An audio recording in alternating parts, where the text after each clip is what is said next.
నమస్తే. ఎన్నికల ఫలితాలు రాబోతున్నాయి.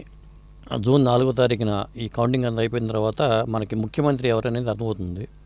అయితే ఈలోగానే ఏ రోజున ప్రమాణ స్వీకారం చేస్తారనే దాని మీద రకరకాల వార్తలు వస్తున్నాయి. జగన్మోహన్ రెడ్డి గారు జూన్ 9వ తారీఖున ప్రమాణ స్వీకారం చేస్తారు అని చెప్పి బయటకైతే వార్తలు వస్తున్నాయి. వాళ్ళు బొత్స గారు కూడా ప్రకటించారు. కాబట్టి మరి టీడీపీ కూటమి అధికారంలోకి వస్తే చంద్రబాబు నాయుడు గారు ఎప్పుడు ప్రమాణ స్వీకారం చేయబోతున్నారు అనే దాని మీద జ్యోతిష్పరంగా ఏ ముహూర్తంలో చేస్తే బాగుంటుంది అనేది మనం ఇప్పుడు చూద్దాం. చంద్రబాబు నాయుడు గారికి సంబంధించి పుట్టిన తేదీ వివరాలు చూసుకుంటే మనకి 1950 ఏప్రిల్ 20వ తారీఖు అనేది మనం చాలామంది చెప్తూ ఉంటారు. జాతకాలు కూడా అలాగే చూస్తూ ఉంటాం. కాబట్టి ఆ రోజు ఉన్న నక్షత్రం కృత్తికా నక్షత్రం. అలాగే కొంతమంది 1951 అంటూ ఉంటారు. కొంతమంది ఏంటంటే ఆయన మీనరాశి అంటూ ఉంటారు. ఇవన్నీ ఎట్టా ఉన్నా కానీ 9వ తారీఖున అంటే 4వ తారీఖున ఫలితాలు వస్తే మనకు 6వ తారీఖు అట్లా అమావాస్య ఉంది. కాబట్టి చాలామంది ఎవరు కూడా అమావాస్య వెళ్ళిన తర్వాతే మనకి ప్రమాణ స్వీకారం చేసే అవకాశం అయితే ఉంటుంది. మరి అలా చూసుకున్నప్పుడు చంద్రబాబు నాయుడు గారికి ఆయన దీని ప్రకారం చూసుకుంటే ఎప్పుడు ఆదివారం 9వ తారీఖు నుంచి చేస్తారా, లేకపోతే 10వ తారీఖు చేస్తారా, 8వ తారీఖు చేస్తారా అనే విషయాలు మనం ఇప్పుడు చూద్దాం. ఎందుకంటే చంద్రబాబు నాయుడు గారికి పేరు బట్టి, నామనక్షత్రం బట్టి, దాదాపు ఆయనకి 70 సంవత్సరాల వయసు ఉంది. కాబట్టి ఆ పేరుని బట్టి ముహూర్తం చూసుకోవడం అనేది చాలా మంచి పద్ధతి ఇప్పుడు చెప్పాలంటే. ఎందుకంటే నక్షత్రానికి బలం ఉంటుంది. కాబట్టి ఆయన నక్షత్రం తెలియనప్పుడు ఏంటంటే నామనక్షత్రం ప్రకారం చూసుకుంటే చా అనే అక్షరం అనేది వస్తుంది. కాబట్టి అశ్విని నక్షత్రం అవుతుంది, మేషరాశి అవుతుంది. కాబట్టి తారాబలం చూసుకోవాలి, చంద్రబలం చూసుకోవాలి, అలాగే సంఖ్యాశాస్త్రపరంగా కూడా చూసుకొని మనం చెప్దాం. 9వ తారీఖుని జగన్మోహన్ రెడ్డి గారు ప్రమాణ స్వీకారం అన్నారు. కాబట్టి కూటమి అధికారులకు వస్తే చంద్రబాబు నాయుడు గారికి 9వ తారీఖుని అంత అనుకూలంగా అయితే నాకు తెలిసి లేదు. ఎందుకంటే తారాబలంలో చూసుకుంటే ఆయనకి అంత కలిసి వచ్చే డేట్ లాగా మనకి చూపించట్లేదు. ఎందుకంటే ఆయన కృత్తికా నక్షత్రం వస్తుంది. 1950 ఏప్రిల్ 20వ తారీఖు చూసుకుంటే కృత్తికా నక్షత్రం వస్తుంది. మరి కృత్తికా నక్షత్రం అలాగే తిథి ప్రకారం చూసుకున్నా కానీ ఆ రోజు కూడా అనుకూలమైన తిథి లేదు, ఆదివారం నాడు తిథి ప్రకారం లేదు. అలాగే తారాబలం కూడా కలవాలి. కాబట్టి తారాబలం చూసుకుంటే మనకి ఏంటంటే ఆయన కృత్తిక అనుకున్నప్పుడు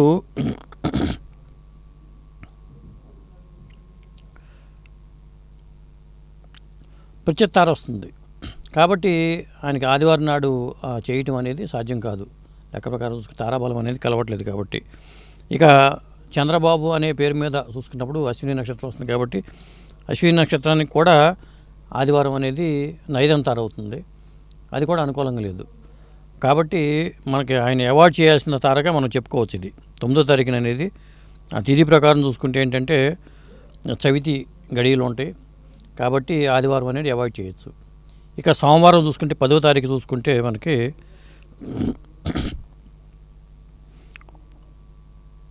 సోమవారం చవితి సాయంత్రం వరకు ఉంది. కాబట్టి 4-14 వరకు చవితి ఉంది. ఆ తర్వాత పంచమి గడియలు వస్తున్నాయి. కాబట్టి సోమవారం సాయంత్రం పెట్టుకోవడం అనేది బేసిక్గా ఉంటుందని చెప్పొచ్చు. అలాగే తారాబలం చూసుకున్నప్పుడు కూడా మనకి ఏమవుతుందంటే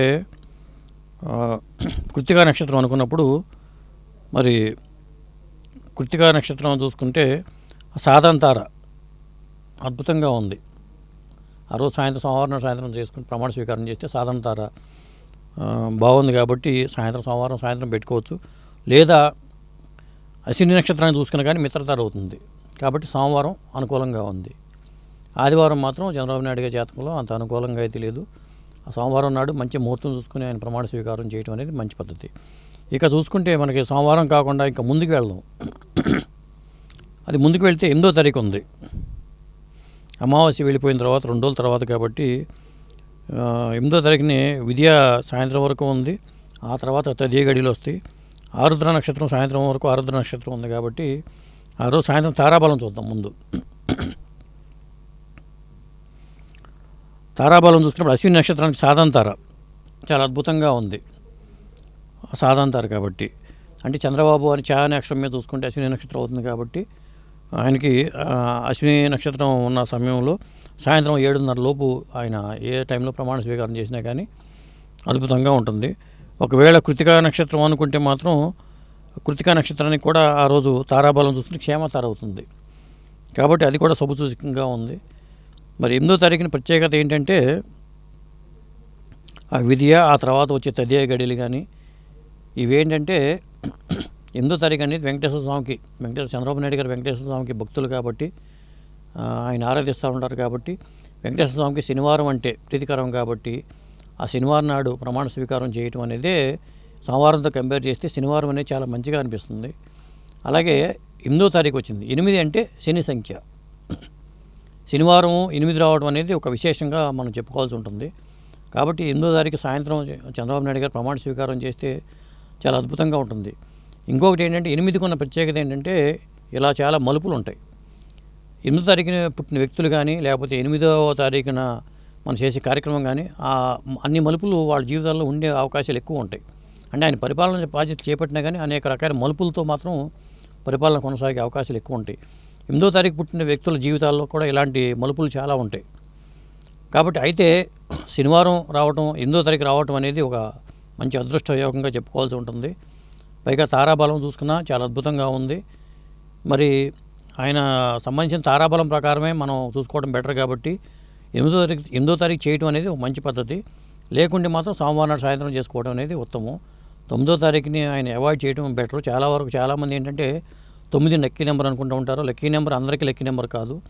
ఆ విషయాన్ని కూడా మనం గుర్తుపెట్టుకోవాలి. కాబట్టి 8 లేదా 10వ తారీఖు జూన్ని ఈ తేదీల్లో ప్రమాణ స్వీకారం చేయటం, ఈ తేదీల్లోని మంచి ముహూర్తాలు చూసుకోవడం, లగ్నం నుంచి సప్తమ స్థానంలో మంచి శుభగ్రహాలు ఉండేవి చూసుకోవటం, ఆ చంద్రబలం కూడా చంద్రుడు కూడా 8వ తారీఖు అయితే చంద్రుడు కూడా 3వ స్థానంలో ఉంటాడు మేషం నుంచి, అంటే జన్మరాశి నుంచి 3వ స్థానంలో ఉంటాడు కాబట్టి చంద్రబలం కూడా చాలా బాగుంటుంది.